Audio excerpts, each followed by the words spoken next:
Hello friends, GK गुरु जी अड्डा के YouTube platform पे मैं शैलेश आप सभी का हार्दिक स्वागत करता हूं। प्यारे साथियों, जैसे कि आप सभी को पता होगा, आपका सीटेट का एग्ज़ाम जुलाई में होगा। उसी को ध्यान में रखकर लगातार आपकी तैयारी करवाई जा रही है। प्यारे साथियों, आज हम लोग चैप्टर 7 का अध्ययन करेंगे। क्लास 7 की एनसीईआरटी है, हिस्ट्री है, चल रही है। ठीक है प्यारे साथियों, जो भी चीज़ें इंपॉर्टेंट रहेगी उनको मैं अंडरलाइन करता चलूँगा, उनको बताता चलूँगा। आप लोग अपनी नोट्स बनाते चलिएगा और उनका रिवीजन भी करते चलिएगा। इसके बाद जब ये टॉपिक ख़त्म हो जाएंगे तो फिर हम आपको जो है क्वेश्चन करवाएंगे। ठीक है, चलिए चलते अपने पहले टॉपिक पर, क्षेत्रीय संस्कृतियों का निर्माण, और देखते हैं क्या है इस चैप्टर में महत्वपूर्ण चीज़ें। लोगों का वर्णन करने का सबसे सामान्य तरीका है उनकी बोलचाल की भाषा से उन्हें परिभाषित करना।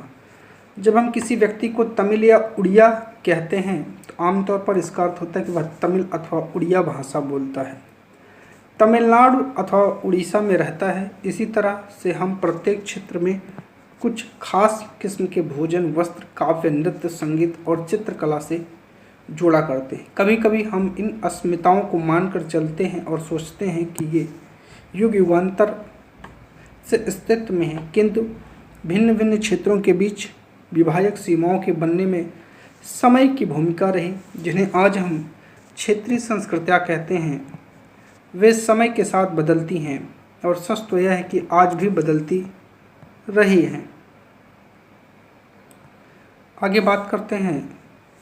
ये क्षेत्रीय संस्कृतियाँ जटिल प्रक्रियाओं से विकसित हुई। इन प्रक्रिया के तहत स्थानीय परंपराओं और उपमहाद्वीप के अन्य भागों के विचारों के आदान प्रदान ने एक दूसरे को संपन्न बनाया। जैसा कि हम देखेंगे कि कुछ परंपराएं कुछ विशेष क्षेत्रों में क्षेत्रों की अपनी हैं, जबकि कुछ अन्य भिन्न भिन्न क्षेत्रों में समान प्रतीत होती हैं। परंतु इसके लिए कुछ अन्य परंपराएं एक खास इलाके में पुराने रीति रिवाजों से निकली हैं, परंतु आज अन्य क्षेत्रों में जाकर उन्होंने एक नया रूप ले लिया है। चेर और मलयालम भाषा का विकास। आइए भाषा और क्षेत्र के बीच अंतः संबंध के एक उदाहरण से अपना विश्लेषण प्रारंभ करें। महोदयपुरम का चेर राज्य प्रायद्वीप के दक्षिण पश्चिम भाग में, जो आज केरल के राज्य का एक हिस्सा है, 9वीं सदी में स्थापित किया गया। संभवतः मलयालम भाषा में इस इलाके में बोली जाती थी। शासकों ने मलयालम भाषा एवं लिपि का प्रयोग अपने अभिलेखों में किया। आगे बात करते हैं। वस्तुतः इस भाषा का प्रयोग उपमहाद्वीप के सरकारी अभिलेखों में किसी क्षेत्रीय भाषा के प्रयोग के सबसे पहले उदाहरण में से एक है। साथ साथ चेर लोगों ने संस्कृत की परंपराओं से बहुत कुछ ग्रहण किया। केरल का मंदिर रंगमंच, जिसकी परंपरा इस युग की खोजी जा सकती है, संस्कृत के महाकाव्यों पर आधारित था। मलयालम भाषा की पहली साहित्यिक कृतियाँ, जो लगभग 12वीं शताब्दी की बताई जाती हैं, प्रत्यक्ष रूप से संस्कृति की ऋणी हैं। यह भी एक काफ़ी रोचक तथ्य है कि 14वीं शताब्दी का एक ग्रंथ लीलातिलकम, जो व्याकरण तथा काव्यशास्त्र विषयक है, माणिप्रवालम शैली में लिखा गया था। माणिप्रवालम का शाब्दिक अर्थ होता है हीरा और मूंगा, जहाँ ये दो भाषाएं संस्कृत तथा क्षेत्रीय भाषा के साथ साथ प्रयोग की ओर संकेत करती हैं। बालभद्र, सुभद्रा और जगन्नाथ की लघु मूर्तियों, तालपत्र के पांडुरूप। उड़ीसा में भगवान पुरी का जो मंदिर है, ठीक है, तो बालभद्र, सुभद्रा और भगवान श्री कृष्ण की मूर्तियों को यहाँ दर्शाया गया है। शासक की धार्मिक परंपराएं और जगन्नाथी संप्रदाय के बारे में जानेंगे। अन्य क्षेत्रों में क्षेत्रीय संस्कृतियाँ क्षेत्रीय धार्मिक परंपराओं में विकसित हुई। इस प्रक्रिया का सर्वोत्तम उदाहरण है पुरी, उड़ीसा में जगन्नाथ संप्रदाय। जगन्नाथ का शाब्दिक अर्थ है दुनिया का मालिक, जो विष्णु का पर्यायवाची है। आज तक जगन्नाथ की काष्ठ प्रतिमा स्थानीय जनजाति लोगों द्वारा बनाई जाती है, जिससे यह तात्पर्य निकलता है कि जगन्नाथ मूलतः एक स्थानीय देवता थे, जिन्हें आगे चलकर विष्णु का रूप मान लिया गया है। 12वीं शताब्दी में गंग वंश के एक अत्यंत प्रतापी राजा अनंत वर्मन ने पुरी में पुरुषोत्तम जगन्नाथ के लिए एक मंदिर बनवाने का निश्चय किया। उसके बाद 1230 में राजा अनंग भीम तृतीय ने राजा पुरुषोत्तम जगन्नाथ को अर्पित कर दिया, स्वयं को जगन्नाथ का प्रतिनियुक्त घोषित किया। ठीक है, याद रखिएगा, यहाँ से क्वेश्चन बनाए जा सकते हैं जगन्नाथपुरी के इस टॉपिक से। ज्यों-ज्यों इस मंदिर को तीर्थ स्थल यानी तीर्थ यात्रा के केंद्र के रूप में महत्व प्राप्त होता गया, सामाजिक तथा राजनीतिक मामलों में इसकी सत्ता बढ़ती गई। जिन्होंने भी उड़ीसा को जीता, जैसे मुगल, मराठा और अंग्रेजी ईस्ट इंडिया कंपनी, सबने इस मंदिर पर अपना नियंत्रण स्थापित करने का प्रयत्न किया। वे सब महसूस करते थे कि मंदिर पर नियंत्रण प्राप्त करने से स्थानीय जनता में उनका शासन स्वीकार्य हो जाएगा। राजपूत और शूरवीरता की परंपराएं। 19वीं शताब्दी में ब्रिटिश लोग उस क्षेत्र को आज का अधिकांश राजस्थान स्थित है राजपूताना कहते थे। इससे यह समझा जा सकता है कि वह ऐसा प्रदेश था जहां केवल अथवा प्रमुख रूप से राजपूत ही रहा करते थे। लेकिन यह बात आंशिक रूप से ही सत्य है। ऐसे अनेक समूह आज भी हैं जो उत्तरी और मध्यवर्ती भारत के अनेक क्षेत्रों में अपने आप को राजपूत कहते हैं। यह भी सच है कि राजस्थान में राजपूतों के अलावा अन्य लोग भी रहते थे। यद्यपि अक्सर यह माना जाता था कि राजपूतों ने राजस्थान को एक विशिष्ट संस्कृति प्रदान की है। ये सांस्कृतिक परंपराएं वहाँ के शासकों के आदर्शों से जुड़ी हुई हैं। लगभग 8वीं शताब्दी से आज के राजस्थान के अधिकांश भाग पर विभिन्न परिवारों के राजपूत राजाओं का शासन रहा। पृथ्वीराज एक ऐसा शासक था। ये शासक ऐसे शूरवीरों के आदर्शों को अपने हृदय में संजोए रखते थे जिन्होंने रणक्षेत्र में बहादुरी से लड़ते हुए अक्षर मृत्यु को वर्ण किया मगर पीठ नहीं दिखाई। राजपूत शूरवीरों की कहानियाँ काव्यों और गीतों में सुरक्षित हैं। विशेष रूप से प्रशिक्षण चारण भाटों द्वारा, ये इम्पॉर्टेंट है, चारण भाटों द्वारा कराई जाती थी। ये काव्य एवं गीत ऐसे शूरवीरों की स्मृति को सुरक्षित रखते थे। उनसे यह आशा की जाती थी कि वे अन्य जनों को भी उन शूरवीरों का अनुकरण करने के लिए प्रेरित एवं प्रोत्साहित करेंगे। साधारण जन की इन कहानियों को आकर्षित होते ही इन कहानियों में अक्सर नाटकीय स्थितियों और स्वामी भक्ति, मित्रता, प्रेम, शौर्य, क्रोध आदि प्रबल संवेगों का चित्रण होता था। क्या स्त्रियों को भी इन कहानियों में स्थान प्राप्त था? कहीं कहीं यह चित्रित किया गया है कि स्त्रियां अपने शूरवीर पतियों का जीवन मरण और दोनों में अनुसरण करती थी। सती प्रथा यानी विधवा हों, अभी आपको इंडिया का मैप दिखाया गया, मैप को बहुत अच्छे से देख लीजिएगा, बहुत ज़रूरी है। अपने मृतक पतियों की चिता पर जिंदा जल जाने की प्रथा का भी कुछ कहानियों में आपको उल्लेख मिलता है। इस प्रकार लोग शूरवीरता के आदर्शों का पालन करते थे। अक्सर इन आदर्शों के लिए अपने जीवन का बलिदान भी दिया करते थे। क्षेत्रीय सीमांतों से परे और कथक नृत्य की कहानी, आइए जानते हैं कथक नृत्य की कहानी क्या है। चलिए, यदि शूरवीरता की परंपराएं विभिन्न क्षेत्रों में भिन्न भिन्न रूपों में मिल सकती हैं, तो नृत्य के विषय में यह सच है कि आइए नृत्य के एक रूप कथक बहुत इंपॉर्टेंट है, इसके इतिहास को जानें। यह नृत्य उत्तर भारत के अनेक भागों से जुड़ी है। कथक शब्द कथा से निकला है। तो कथक शब्द निकला किससे है? इम्पॉर्टेंट है, कथा से, जिसका प्रयोग संस्कृत और अन्य भाषाओं में कहानी के लिए किया जाता है। कहानी के लिए कथक मूल रूप से उत्तर भारत के मंदिरों में कथा यानी कहानी सुनाने वालों की एक जाति थी। वे कथाकार अथवा हाव भाव अथवा संगीत से अपने कथावासन को अलंकृत किया करते थे। 15वीं-16वीं शताब्दी में भक्ति आंदोलन के प्रसार के साथ कथक तथा विशिष्ट नृत्य शैली का रूप धारण करने लगा। राधा कृष्ण के पौराणिक आख्यान या कहानियाँ लोकनाट्य के रूप में प्रस्तुत किए जाते थे, जिन्हें रास लीला कहा जाता था। रास लीला में लोक नृत्य के साथ कथक कथाकार के मूल भाव भी जुड़े होते थे।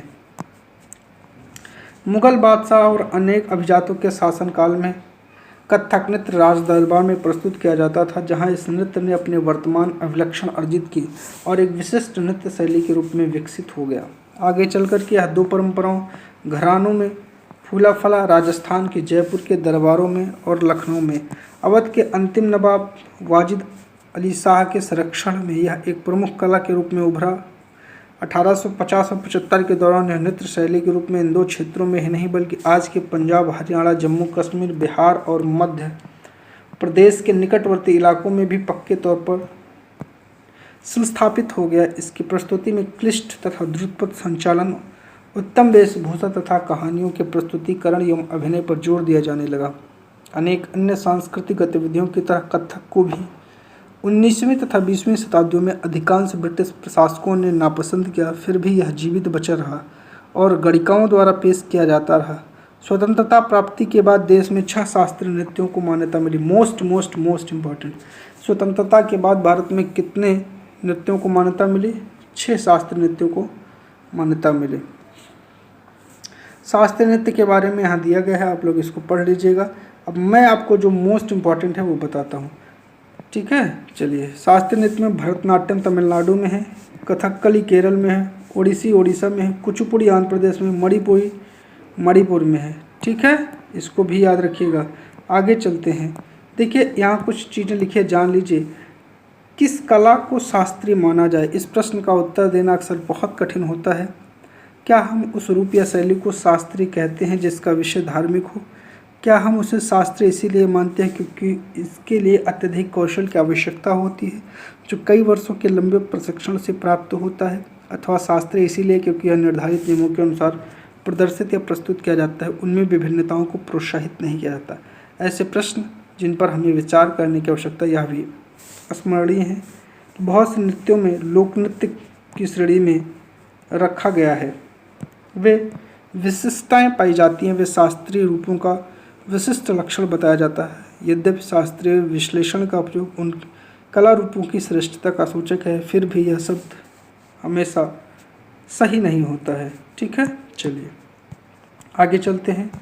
और यह आपका कथक नृत्य का एक दृश्य दिखाया गया है, आप लोग देख लीजिएगा कि कथक नृत्य कैसे होता था। आगे, संरक्षकों के लिए चित्रकला और लघु चित्रों की परंपराएं। एक अन्य परंपरा जो रीतियों से विकसित हुई वह थी लघु चित्रों की परंपरा।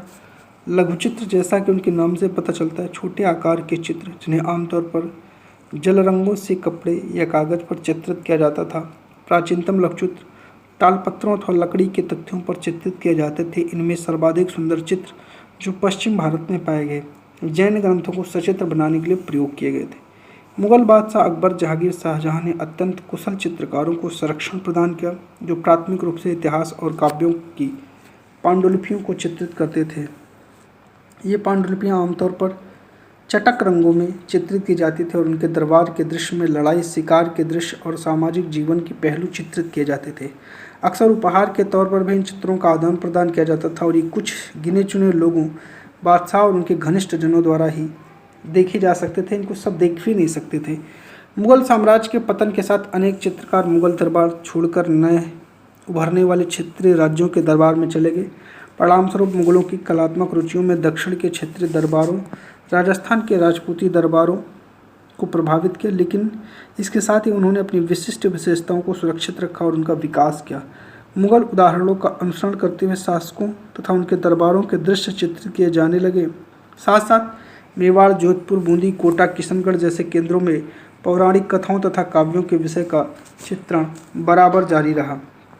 आगे बात करते हैं एक ऐसा ही अन्य क्षेत्र, आधुनिक हिमाचल प्रदेश के इर्द गिर्द हिमालय की तलहटी का इलाका। 17वीं शताब्दी के बाद वाले वर्षों में इस क्षेत्र में लघु चित्रकला की एक महत्वपूर्ण भावप्रवण शैली का विकास हुआ। कौन सी शैली? भावप्रवण, जिसे बसोहली शैली कहा जाता है। मोस्ट इम्पॉर्टेंट है। जो सबसे लोकप्रिय पुस्तक चित्रित की गई वह है भानुदत्त की रसमंजरी। तो रसमंजरी किसकी है? भानुदत्त की। 1739 में नादिर शाह के आक्रमण और दिल्ली के विजय के परिणामस्वरूप मुगल कलाकार मैदानी इलाकों की अनिश्चितताओं से बचने के लिए पहाड़ी क्षेत्रों की ओर पलायन कर गए। उन्हें वहां जाते ही आश्रयदाता तैयार मिले, जिसके फलस्वरूप चित्रकारी की कांगड़ा शैली विकसित हुई। 18वीं शताब्दी के मध्य भाग तक कांगड़ा के कलाकारों ने एक नई शैली विकसित कर ली, जिसने लघु चित्रकारी में एक नई जान डाल दी। उनकी प्रेरणा का स्रोत वहाँ की वैष्णव परंपराएं, ठंडे नीले और हरे रंगों सहित कोमल रंगों का प्रयोग और विषयों का काव्यात्मक निरूपण कांगड़ा शैली की प्रमुख विशेषता है। स्मरण रहे कि साधारण स्त्री पुरुष भी बर्तनों, दीवारों, कपड़ों, फर्शों पर अपनी कलाकृतियाँ चित्रित करते थे। कला के इन नमूनों में से कुछ ही बच पाते थे। इसके विपरीत लघुचित्र राजमहलों में सावधानीपूर्वक रखे जाते थे, जिनमें वे सदियों तक सुरक्षित रहा करते थे। बंगाल नज़दीक से एक नज़र। एक क्षेत्रीय सबसे पहली बंगाली रामायण के तालपत्र की पांडुलिपि का एक चित्र दिया गया है। एक क्षेत्रीय भाषा का विकास। जैसा कि हमने प्रारंभ में देखा कि अक्सर क्षेत्रों के नाम वहाँ के निवासियों द्वारा बोली जाने वाली भाषा के अनुसार निर्धारित करते हैं। इसीलिए हम यह मान लेते हैं कि बंगाल में लोग हमेशा बंगाली या बंगला बोलते हैं, किंतु यह एक दिलचस्प बात है कि आज बंगाली संस्कृत से निकली हुई भाषा मानी जाती है। प्रारंभिक या ईसा पूर्व प्रथम शताब्दी के मध्य भाग के संस्कृत ग्रंथों के अध्ययन से पता चलता है कि बंगाल के लोग संस्कृत से उपजी है भाषाएं नहीं बोलते थे। फिर नई भाषा का उद्भव कैसे हुआ, चलिए इसके बारे में और डिटेल से जानते हैं। ईसा पूर्व 4वीं और 3वीं शताब्दी में बंगाल और मगध का मतलब दक्षिण बिहार के बीच वाणिज्यिक संबंध स्थापित होने लगे थे, जिसके कारण संभवतः संस्कृत का प्रभाव बढ़ता गया। 4वीं शताब्दी के दौरान गुप्त वंशीय शासक ने उत्तरी बंगाल पर अपना राजनीतिक नियंत्रण स्थापित कर लिया और वहां ब्राह्मणों को बसाना शुरू कर दिया। इस प्रकार गंगा की मध्य घाटी के भाषाई तथा सांस्कृतिक प्रभाव अत्यधिक प्रबल हो गए और 7वीं शताब्दी में चीनी यात्री फिनचांग ने पाया कि बंगाल में सर्वत्र संस्कृत से संबंधित भाषाओं का प्रयोग हो रहा है। 8वीं शताब्दी से पाल शासकों के अंतर्गत एक क्षेत्रीय राज का उद्भव हो गया। 14वीं से 16वीं शताब्दियों के बीच बंगाल पर सुल्तानों का शासन रहा, जो दिल्ली में स्थित शासकों से स्वतंत्र थे। 1586 में जब अकबर ने इस प्रदेश को जीत लिया तो इसे सूबा माना जाने लगा। ठीक है, तो 1556 में जब अकबर ने इसे जीता तो इसे सूबा कहा गया। उस समय प्रशासन की भाषा फारसी थी, लेकिन बंगाली एक क्षेत्रीय भाषा के रूप में विकसित हो रही थी। वस्तुतः 15वीं शताब्दी तक आते आते उपभाषाओं तथा बोलियों का बंगाली समूह एक सामान्य साहित्यिक भाषा के द्वारा एकबद्ध हो गया। यह साहित्यिक भाषा उस क्षेत्र के पश्चिम भाग की बोलचाल की भाषा थी कि जब अब पश्चिमी जो है बंगाल कहा जाता है। यदि बंगाली का उद्भव संस्कृत से ही हुआ है, अब ये इम्पॉर्टेंट है कि बंगाली का उद्भव किस भाषा से हुआ, तो संस्कृत से हुआ है। यह अपने क्रम विकास के अनेक व्यवस्थाओं से गुजरी है। इसके अलावा गैर सांस्कृतिक शब्दों का एक विशाल शब्द भंडार जो जनजातीय भाषाओं, फारसी और यूरोपीय भाषाओं से सहित अनेक स्रोतों से प्राप्त हुआ है, आधुनिक बंगाली का एक हिस्सा बन गया। बंगाली के प्रारंभिक साहित्य को 2 श्रेणियों में बांटा जा सकता है। एक श्रेणी संस्कृत की ऋणी है और दूसरी उससे स्वतंत्र।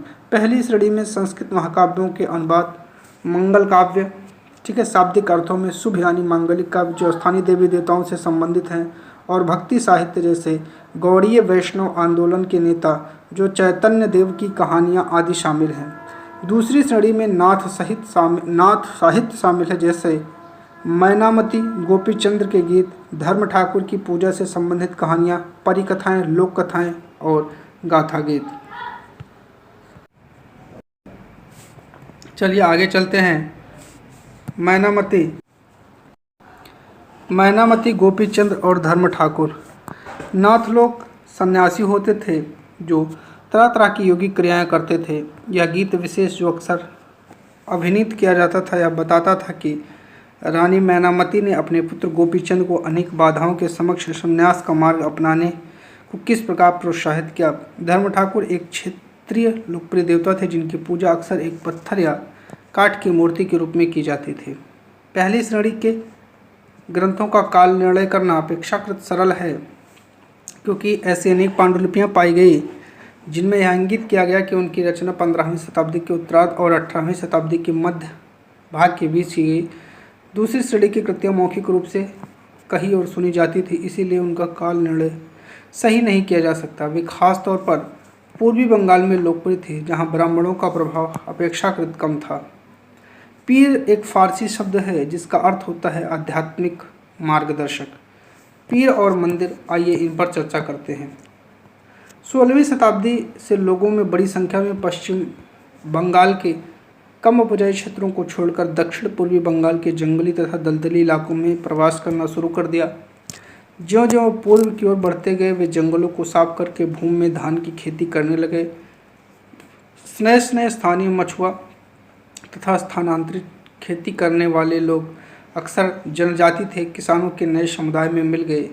इन्हीं दिनों बंगाल पर मुगलों का नियंत्रण स्थापित हो गया, जिन्होंने पूर्वी डेल्टा प्रदेश के केंद्रीय भाग में स्थित ढाका नगर में अपनी राजधानी स्थापित की। अधिकारी और कर्मचारी लोग भूमि प्राप्त करके अक्सर उस पर मस्जिद बना लेते थे। इन इलाकों को धार्मिक रूपांतरण के केंद्र के रूप में काम आती थी। प्रारंभ में बाहर से आकर यहाँ बसने वाले लोग इस अस्थिर परिस्थितियों में रहने के लिए कुछ व्यवस्था तथा आश्वासन चाहते थे। ये सुख सुविधाएं तथा आश्वासन उन्हें समुदाय के नेताओं ने प्रदान किए। ये नेता शिक्षकों और निर्णयों की भूमिकाएं भी अदा करते थे।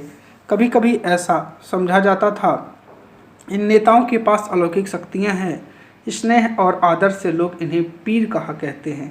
आगे बात आती है, इस पीर श्रेणी में संत, सूफी और अन्य धार्मिक महानुभाव, साहसी, उपनिवेशी देवत्व प्राप्त सैनिक व योद्धा, विभिन्न हिंदू व बौद्ध देवी देवताओं, यहाँ तक कि जीवात्माएं भी शामिल थे। पीरों की पूजा पद्धतियाँ बहुत ही लोकप्रिय हो गई। उनकी मज़ारें बंगाल में सर्वत्र पाई गई। जीववाद का मतलब होता है यह मानना कि पेड़ पौधों, जड़ वस्तुओं और प्राकृतिक घटनाओं में भी जीव है। बंगाल में 15वीं शताब्दी के बाद वाले वर्षों में मंदिर बनाने का दौर जोरों पर रहा। 19वीं सदी में आकर समाप्त हो गया। हमने देखा कि मंदिर और अन्य धार्मिक भवन अक्सर उन व्यक्तियों द्वारा बनवाए जाते थे जो शक्तिशाली बनकर रह रहे थे, इसके माध्यम से अपनी शक्ति तथा भक्ति का प्रादुर्भाव का प्रदर्शन करना चाहते थे। बंगाल में साधारण ईंटों और मिट्टी गारे से अनेक मंदिर निम्न सामाजिक कुलों जैसे कालू, तेली, कंसारी, घंटा धातु के कारीगर आदि के समर्थन से बने। यूरोप की व्यापारिक कंपनियों के आ जाने से नए आर्थिक अवसर पैदा हुए। इन सामाजिक समूहों से संबंधित अनेक परिवारों ने इन अवसरों का लाभ उठाया। जैसे जैसे लोगों की सामाजिक तथा आर्थिक स्थितियां सुधरती गई, उन्होंने इन स्मारकों के निर्माण के माध्यम से अपने जो उनकी परिस्थिति या प्रतिष्ठा की घोषणा कर दे। जब स्थानीय देवी देवता जो पहले गांव में छान छप्पर वाली झोपड़ियों, ठीक है, आगे इसमें बात आता है, में पूजे जाते थे। आगे चल कर के इसमें बात आती है कि ब्राह्मणों द्वारा मान्यता प्रदान की गई तो उनकी प्रतिमाएं मंदिरों में स्थापित की जाने लगी। इन मंदिरों की शक्ल या आकृति बंगाल की छप्परदार झोपड़ियों की तरह दो छतों वाली, चौचला 4 छतों वाली होती थी।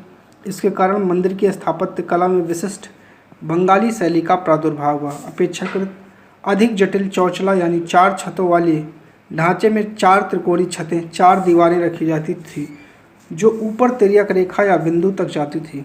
मंदिर आमतौर पर एक वर्गाकार चबूतरे पर बनाए जाते थे।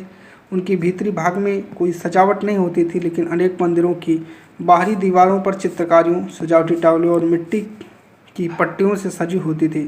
कुछ मंदिरों में, विशेष रूप से पश्चिम बंगाल के बांकुड़ा जिले में विष्णुपुर के मंदिर में, ऐसी सजावटें अत्यंत उत्कृष्ट कोटि तक पहुंच चुकी थी। आगे बात आती है मछली भोजन के रूप में परंपरागत भोजन संबंधी आमतौर पर स्थानीय रूप से उपलब्ध खाद्य पदार्थों पर निर्भर करती है। बंगाली एक नदी मैदान है, यहाँ मछली और धान की उपज बहुतायत होती है, इसलिए स्वाभाविक है कि इन दोनों वस्तुओं को गरीब बंगालियों की भोजन सूची में प्रमुख स्थान प्राप्त है। मछली पकड़ना वहाँ का प्रमुख धंधा है और बंगाली साहित्य में मछली का स्थान स्थान पर उल्लेख मिलता है। इससे ज़्यादा और क्या होगा कि मंदिरों और बौद्ध विहारों की दीवारों पर जो मिट्टी की पट्टियाँ लगी हैं, उनमें भी मछलियों को साफ करते हुए टोकरियों में भरकर बाजार ले जाते हुए दर्शाया गया है। ब्राह्मणों को सामिस भोजन करने की अनुमति नहीं थी, लेकिन स्थानीय आहार में मछली की लोकप्रियता को देखते हुए ब्राह्मण धर्म के विशेषज्ञों ने बंगाली ब्राह्मणों के लिए इस निषेध में ढील दे दी। बृहद धर्म पुराण, जो बंगाल में रचित 13वीं शताब्दी का संस्कृत ग्रंथ है, ने स्थानीय ब्राह्मणों को कुछ खास किस्मों की मछलियां खाने की अनुमति दी। ठीक है, चलिए इसी के साथ आपका ये टॉपिक कंप्लीट हो जाता है। इस टॉपिक से संबंधित जितने भी चीज़ें इंपॉर्टेंट थी हमने उनको बताने का प्रयास किया। ठीक है, और आप लोग लगातार अपनी तैयारी करते रहिए और कोशिश की जाएगी कि आपको प्रीवियस ईयर क्वेश्चन पेपर और इन चैप्टरों से बनने वाले जो भी महत्वपूर्ण क्वेश्चन है वो करवाए जाएं। तो चैनल पर नए हैं तो सब्सक्राइब करिएगा, वीडियो को लाइक और शेयर करिएगा। दोस्तों तक बहुत बहुत धन्यवाद।